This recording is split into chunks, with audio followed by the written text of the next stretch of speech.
Bonjour à tous, bienvenue sur les défauts des autres. Aujourd'hui, nous parlons de l'eczéma. L'eczéma est une maladie qui concerne 20% des enfants et 4 à 5% des adultes dans nos régions. Le problème de cette maladie est que beaucoup de patients ne sont pas satisfaits par leur traitement. Nous en parlons aujourd'hui avec le docteur Nkonjo. Merci d'avoir accepté notre invitation. Je vous remercie pour l'honneur que vous me faites de m'inviter à votre transmission et j'espère que je serai à la hauteur des attentes qui sont posées en moi. Certainement. Alors pour commencer, racontez-nous, comment est-ce que vous êtes devenu dermatologue? Comment je suis devenu dermatologue? En fait, c'est une longue histoire que je vais essayer de raconter de façon très brève. En réalité, initialement, je pensais plutôt être gastro-entérologue, sauf que durant ma formation de médecin général et durant le cours de dermatologie que j'aimais pendant qu'on le faisait, je me suis rendu compte que j'avais une pathologie, moi-même dermatologique, une onychomycose que je traînais depuis 15 ans. Et à la suite d'une enquête faite par celle qui m'enseignait, on a découvert que j'avais une dermatophytose, c'est-à-dire le champignon qui provoque l'onychomycose, qui avait été découvert pour la première fois en Europe par elle, et sur mon doigt. Okay. Et elle a réussi, elle, durant cette étude-là, à me transmettre la passion de dermatologie. Et à la fin de cette étude, j'ai décidé qu'elle allait faire le dermatologue. Et c'est ainsi que par mon parcours de dermatologue. Oui. Ok. Et parlons maintenant de l'eczéma.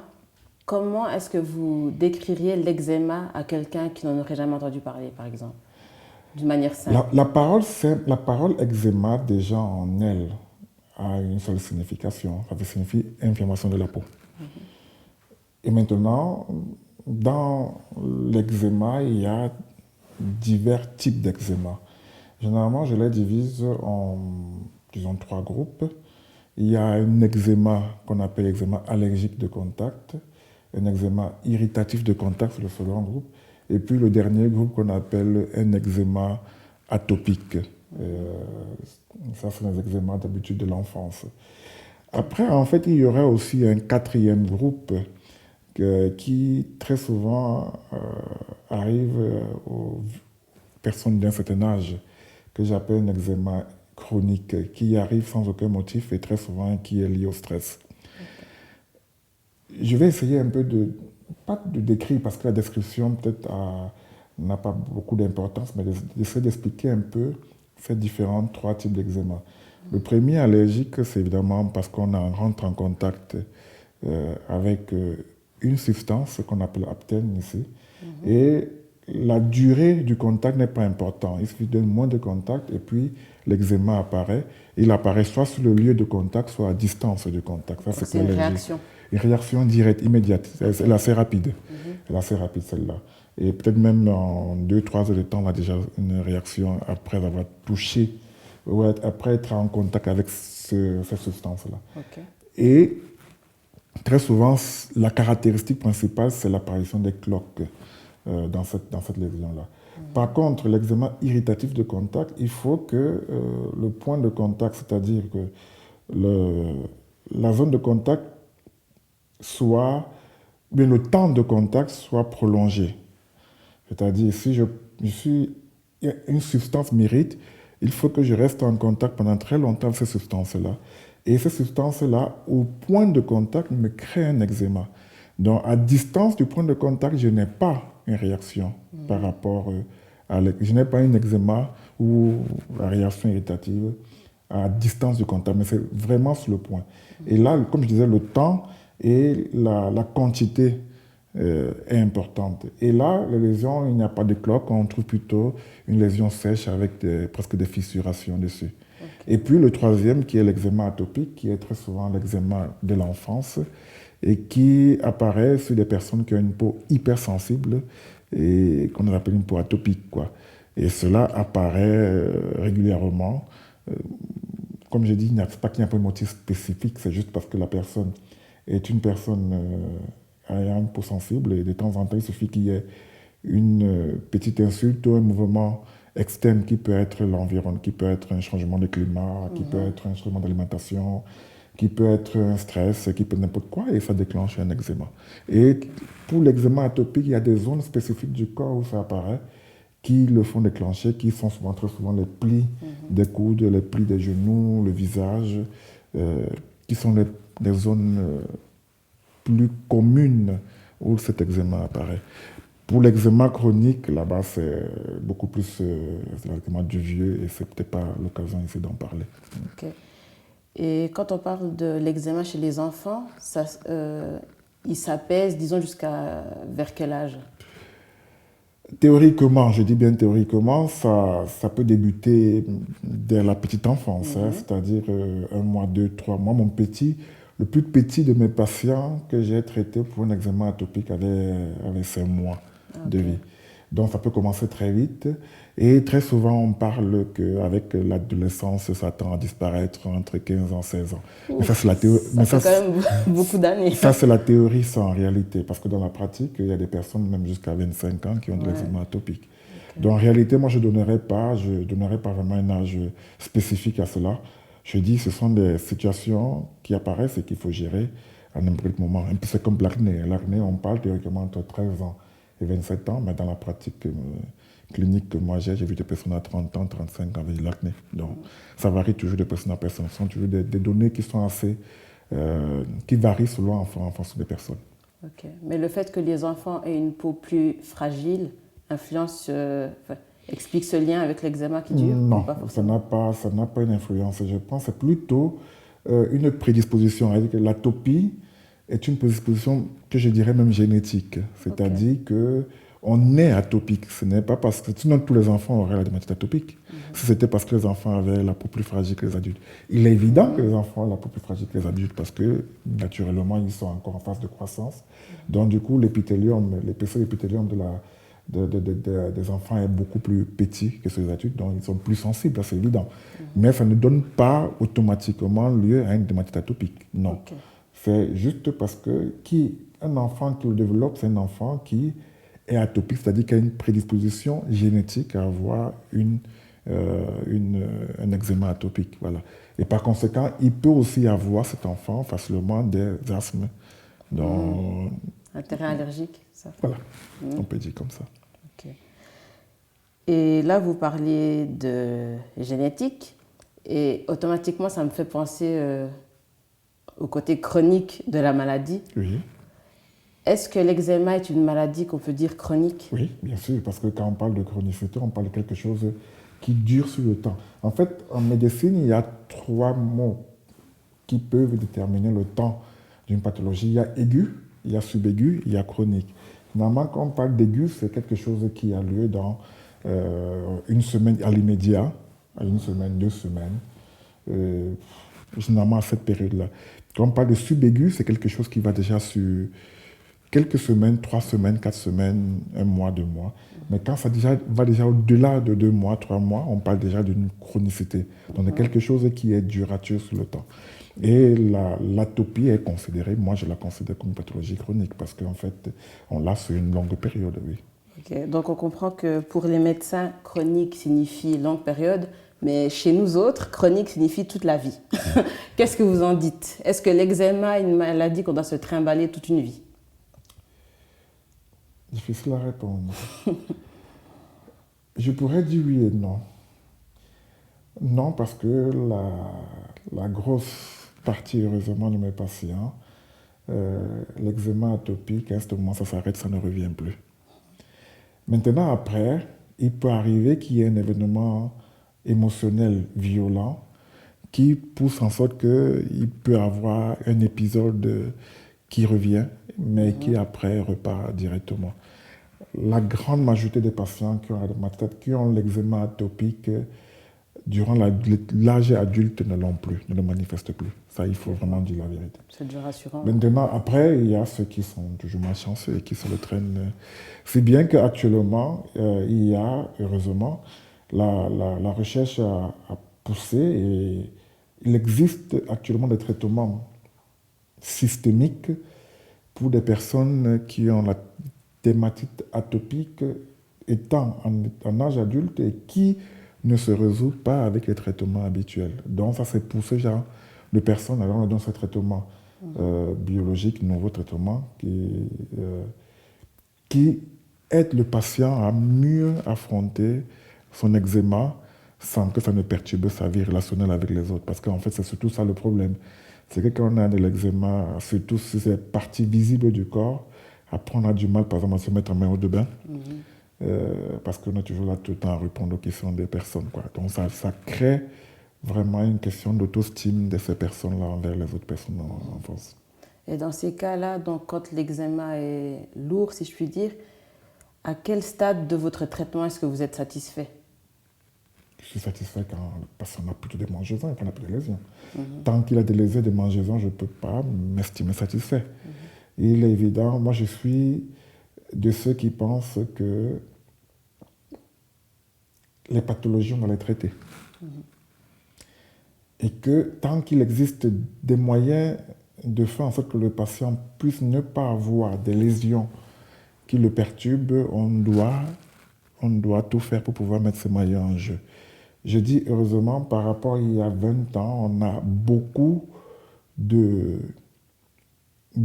on a beaucoup d'instruments pour améliorer la vie des personnes qui ont la dermatite atopique. Avant, on n'avait pas beaucoup d'instruments et par conséquent, on se limitait seulement à des traitements uniquement cortisoniques. Aujourd'hui, il y en a d'autres dont il faut juste les exploiter, c'est tout. Bien, vu que vous parlez vous-même de la cortisone, parlons-en.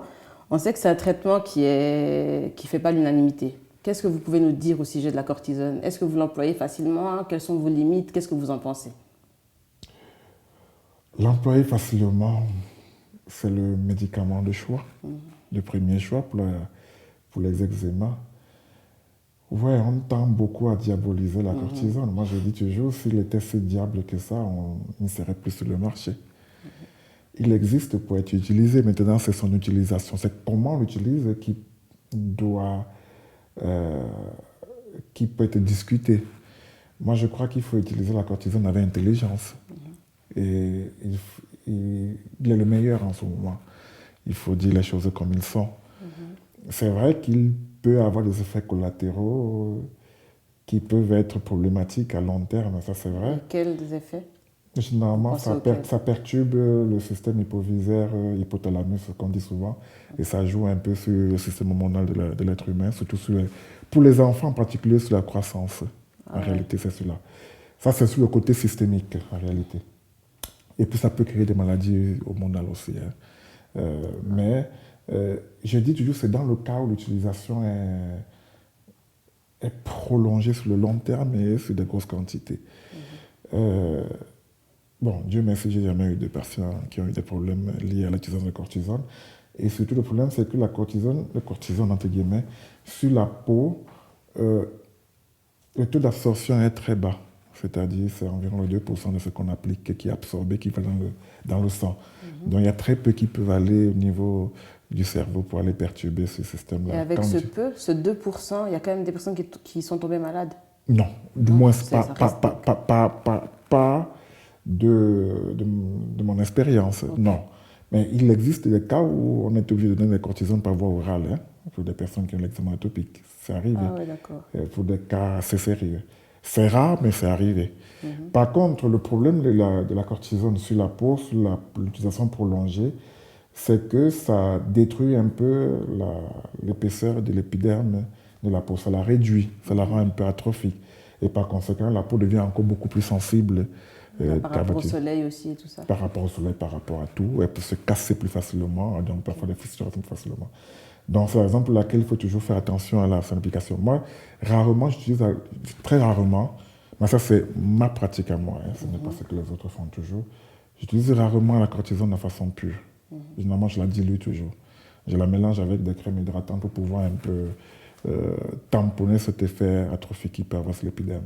Ça, c'est ma façon de travailler. Moi, j'utilise très peu de cortisone, mais je la mets quand il faut la mettre, ça. Parce que c'est peut-être... On est obligé. Mais une autre chose que je tiens à dire, surtout sur les eczémas atopiques, c'est que les personnes qui ont l'eczéma atopique ont très souvent les infections de staphylocoque sur la peau. Donc, très souvent, dans le mélange, j'ajoute un peu d'antibiotiques pour pouvoir traiter cela.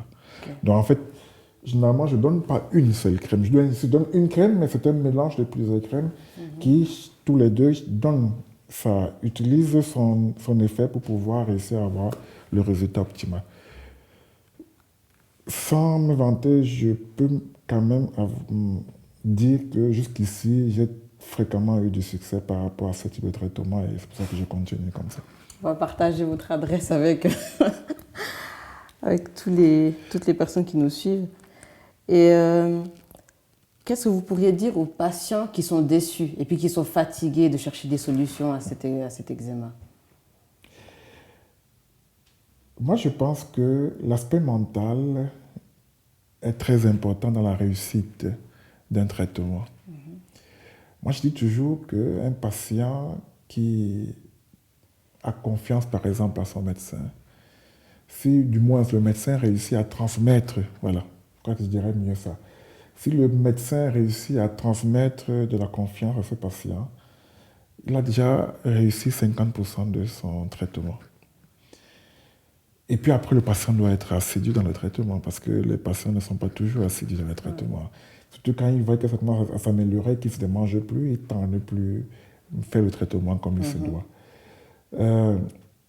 C'est vrai, il y a des cas d'eczéma atopique qui sont vraiment sérieux.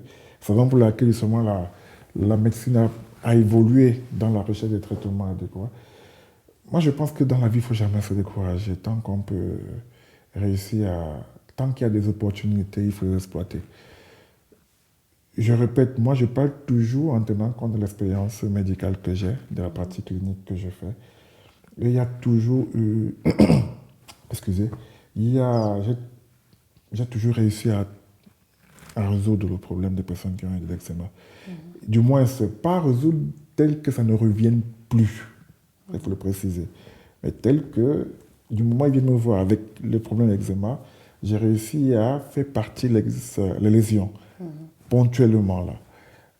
Et puis, très souvent, j'ai cette tendance à mettre des traitements, ce qu'on appelle des traitements d'entretien. C'est-à-dire, de temps en temps, il y a une crème qu'il peut mettre pour pouvoir faire en sorte que ça ne revienne pas de suite. Maintenant, après, si quelqu'un qui avait de l'eczéma de façon pérenne, permanente, se retrouve à avoir des épisodes une fois, 2 fois par an, je crois que c'est une victoire, honnêtement. Moi, c'est ma façon de penser. Parce que je ne prétends pas, il ne faut pas qu'on confonde les choses, je ne prétends pas soigner l'eczéma atopique. Je ne guéris pas de cela. J'aide les personnes qui l'ont à vivre mieux. Je crois que c'est la précision pour la paix. La nuance, elle est capitale. La nuance, peut-être pas. Après qu'on dise que le docteur Kondo a dit qu'il soigne l'eczéma. Non. J'aide les personnes à vivre mieux et à le gérer mieux, l'eczéma. À vivre sans lésion, oui. Mais on est porteur d'eczéma atopique toute la vie, un peu. Et vous reconnaissez la charge émotionnelle en lien avec l'eczéma? Oui, c'est très important. Et comment est-ce que vous expliquez ça? Parce que la peau et le cerveau sont liés. Ils sont étroitement liés. Le système immunitaire est lié au cerveau. Un système immunitaire, un cerveau qui fonctionne bien, un cerveau qui est serein, un système immunitaire qui est fort et par conséquent un corps qui se défend mieux par rapport... Tout à l'heure, quand on parlait au début, là, on avait parlé, je disais, l'aspect environnemental est très important dans l'apparition des lésions atopiques. Alors une peau un cerveau qui est serein, est un système immunitaire qui est fort, et c'est une peau aussi qui résiste mieux à l'environnement. C'est la raison pour laquelle le stress n'aide pas quelqu'un qui a une atopie à être bien. C'est pour ça que c'est important, très important, qu'il puisse être serein, content, serein, et cette sérénité renforcera sa défense immunitaire et par conséquent l'aidera à avoir moins de crises atopiques. Attention, moi j'ai eu des patients avec eczéma atopique lors des moments de fort stress, ils ont déclenché de fortes crises d'eczéma, mais vraiment très fort, avec l'œdème vraiment très violent au niveau des yeux. C'est là où j'avais la confirmation que le stress, et justement après il racontait qu'il avait eu un décès de sa maman, qui était licencié au travail, Et puis, la semaine d'après, l'eczéma est arrivé de façon violente. Donc, il y a un rapport entre les deux. Oui. Et dans ces cas-là, vous avez des alternatives pour traiter, entre guillemets, le stress ou bien vous vous occupez plutôt seulement de la peau? Je ne suis pas psychiatre. Ouais, Moi, c'est compliqué. j'essaye, je parle beaucoup avec les patients. Je parle, même le ton de la voix que j'utilise pour parler avec les patients dans ce cas doit être un ton rassurant. C'est important que le patient ait confiance. Et du moment où on réussit à leur prendre confiance, on peut aider ce stress-là. Maintenant, après, si on n'arrive pas, on demande l'aide D'un psychiatre. d'un psychiatre. C'est-à-dire, on l'envoie chez un psychiatre, pas parce qu'on pense qu'il est fou, parce qu'il faut toujours effacer l'idée que le psychiatre s'occupe des fous. Non. On parlait chez un psychiatre pour qu'il nous aide à affronter la difficulté, bien ce qui nous aide à affronter ce qui nous pousse à être stressés. Maintenant, après, il y a des personnes qui sont stressées, pas tentées, donc on peut faire tout comme ils seront toujours stressés. Mais je pense que dans ce domaine, souvent, il faut demander de l'aide. Quand on n'arrive pas à gérer son stress, il faut demander de l'aide. Et l'aide, c'est voir un confrère qui vous aidera à mieux affronter cela, c'est tout. Okay. Et avant de nous quitter, est-ce que vous auriez une anecdote en lien avec l'eczéma? Anecdote. C'est un peu difficile. L'anecdote peut partir juste des situations émotionnelles, c'est-à-dire quelqu'un qui vient chez vous la première fois dans une situation vraiment désastreuse et qui, un an plus tard, vient vous parler en pleurant pour la joie qu'il a de revivre. Voilà. Parce que, heureusement, Dieu merci, la majeure partie des personnes qui ont de l'eczéma atopique l'ont de façon légère. Donc, ça ne perturbe pas beaucoup leur vie. Mais ceux qui l'ont de façon lourde, c'est très difficile à vivre. C'est très difficile à vivre. Et parfois, ils ont souvent l'impression qu'on ne les écoute pas. Et trouver quelqu'un qui les écoute, parce que très souvent, ils ont des histoires à raconter, et qui a plus résout leurs problèmes. Je ne parle pas de cadeaux, mais ils viennent avec de gros cadeaux, ils vous donnent. Ça fait plaisir toujours. Hein. Ce sont des anecdotes, mais en fait, il n'y a pas de notes particulières parce que chaque histoire est son histoire à soi et que la grosse joie que moi j'ai, et ça c'est mon cadeau toujours, c'est que le patient revienne me voir avec la peau belle. Parce que c'est surtout ça, que tout le monde, et c'est pour ça que nos rendez-vous sont toujours pleins. Pourtant, on n'a pas de maladies qui tuent. Nos maladies sont toujours des maladies, heureusement, la grosse majorité, pas comme qui tuent. On en a. On a très peu de maladies qui tuent, à part les tumeurs et cancers, et pas de maladies bulleuses. La grosse majorité, c'est des maladies chroniques, des maladies simples. Mais on est plein, pourquoi? Parce que c'est la peau. La peau, c'est le plus gros organe du corps. C'est le premier organe du corps qu'on voit, c'est celui qu'on voit le plus. Si on a mal au cœur, on le cache. Si on a un problème de peau, on ne le cache pas. Et du coup, les gens veulent avoir toujours une belle peau. Même les gens qui n'ont pas de problème de peau, en fait, qui n'ont pas de maladie, mais ils ont juste une petite tache, ils viennent nous voir parce qu'ils veulent enlever cette tache-là. Et c'est la raison pour laquelle la guérison d'une maladie chez dermato correspond à la satisfaction du patient.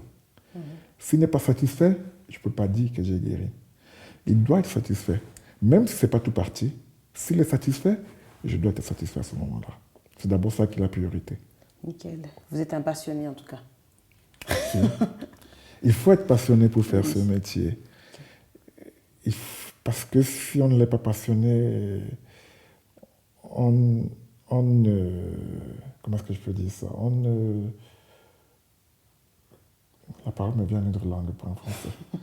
Si on n'est pas passionné, on ne peut pas être efficace. Je pense que pour être efficace, il faut être patient. D'abord, ensuite passionné. Bien, merci beaucoup. Je vous remercie. On vous souhaite une très bonne continuation.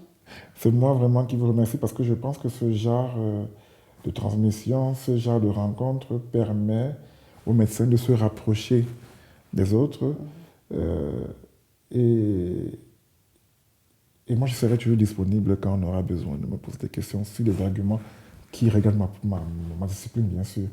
Et si ça peut aider les autres à mieux se gérer, je suis le premier content. Alors à bientôt. Merci.